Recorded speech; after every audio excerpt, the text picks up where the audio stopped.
As the legendary American baseball player Yogi Berra once said, it's tough to make predictions, especially about the future. Now, financial markets, however, are forward-looking mechanisms that try to discount, price in, predict future events. So all investors are in the business of weighing up probabilities. What is already priced into an asset's valuation? What's the range of possible future outcomes? And what's the range of possible upside and downside in the price according to those different scenarios? Now, in this short video, to help you with your research, we're going to look at 5 charts which may help you cut through some of the noise and focus on the issues that could shape financial markets performance in 2019, at least on a top-down basis. Our 5 graphics will cover central banks' monetary policy, the yield curve, investor sentiment, the Philadelphia Semiconductor Index, and the FTSE All-Shares dividend yield. Now, while I could touch upon other issues, I think this quintet covers the major trends that were so influential in 2018 and remain unresolved as we head into 2019. They are, first, Trump trade tariffs; second, central bank policy as they respond to accelerating wage inflation and what could be decelerating wage growth and wobblier stock and bond markets; and finally, Brexit. First up is what I think may be the single most important theme in markets today: liquidity and how central bank policy is draining it away. The US Federal Reserve is withdrawing quantitative easing, QE, with a policy known as quantitative tightening, QT. The Bank of England and European Central Bank have stopped adding to their QE programs. The Bank of Japan's undershooting its target. Only the Swiss National Bank is still hard at it with the printing press and the bond buying. The net result is this graphic. The big 5 central banks' balance sheets are no longer growing. This shows the year-on-year change in their assets. And it may or may not be a coincidence that there's less cheap money around, investors seem to be treating more expensive money with more respect by taking less risk. Cryptocurrencies blew up in Q1, low volatility strategies in Q2, emerging markets in Q3, and highly valued tech and FANG stocks got it in the neck in Q4. Now, whether this again is a coincidence or not, we're going to find out, because the US Federal Reserve will withdraw up to $600 billion of QE in 2019, 15% of its balance sheet. President Trump doesn't like it, markets don't seem thrilled either, and both are calling on the Fed to stop raising interest rates and stop withdrawing stimulus. Let's see what happens.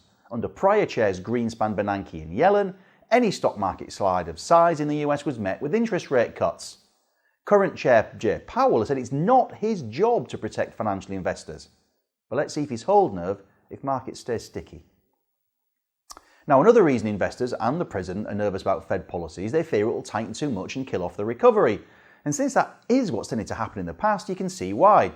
Now, right now, the yield curve, the premium that America has to pay in interest to bondholders who've got longer dated paper related to those who are holding near-term paper, the premium is very, very low. That signals that investors think the Fed will keep raising interest rates in the near term, but have to change its mind and cut them further out, possibly because of a recession. Keep an eye on this, the yield curve, and the premium offered by the 2-year yield over the 10-year, because it's currently very skinny. Our third key chart to watch in 2019 reflects investor sentiment. For all that 2018 has been terribly hard work, investors, particularly those in the US, still seem awfully bullish. You can see this in the VIX, or the so-called fear index, which still stands below its long-term average of 20, to suggest that investors think the bull run will continue. Maybe because they think the Fed's going to cave in and loosen policy if the S&P 500 heads south. Now, they may be right, but they'd better be, because this chart shows how US margin debt is still near record highs. So investors in the US are borrowing heavily to buy stock. Now, that can work great when prices are rising, but can turn investors into forced sellers if prices start falling. Now, margin debt's fallen for 3 to 4 months in a row now. You can check this out yourself through the website of FINRA for free, America's financial regulatory authority. And peaks in margin debt tend to coincide with peaks in the stock market. Now, which is the chicken and which is the egg? That's a matter of endless debate, but falling margin debt can signal falling confidence, so we need to keep watching this. So if those first 3 charts deal with liquidity, central bank policy and confidence, the next one's a quick angle on Trump trade and tariffs. It's the Philadelphia Semiconductor Index, or the SOX. Again, you can follow this for free on the internet. It's a great snapshot for both the economy, as silicon chips are pretty much used in everything from your car to your smartphone to your fridge, and financial markets, because chip stocks are momentum stocks par excellence that rise when earnings are powering higher and sink like rocks when a downturn kicks in. The SOX peaked before the wider US market in 2000 and 2007 and bottomed first in 2002 and 2009. Now, it peaked in March of this year. China's a huge buyer of US tech goods, Apple's a huge buyer of chips, and both are worrying chip makers and investors right now. Well, the good news is the SOX has rallied a little bit coming into the end of the year, and bullish investors will be hoping that the chips are up in 2019. Now finally, Brexit.